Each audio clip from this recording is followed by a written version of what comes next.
Hi guys, it's me, Kois Jello TV. For today's video guys, may mag-ina tayong tutulungan.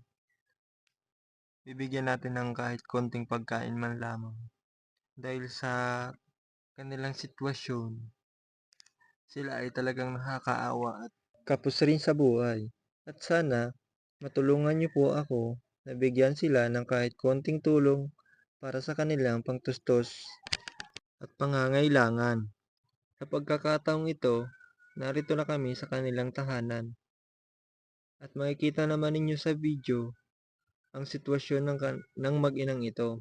At habang inaabot ko ang daladala kong kaunting tulong kay nanay, kitang-kita sa mata ni nanay na sila ay nagugutom na.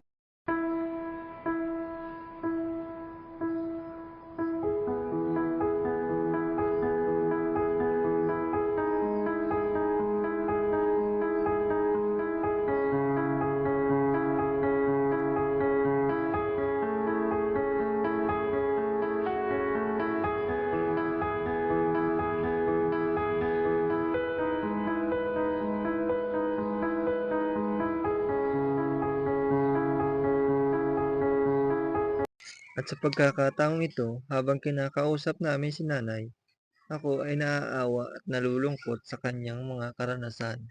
At lalong-lalo na sa kanyang anak na special child. Sana po, maabutan man lamang sila ng kahit konting tulong para mabigyan ng vitamins ang kanyang anak. Maraming salamat po sa panonood.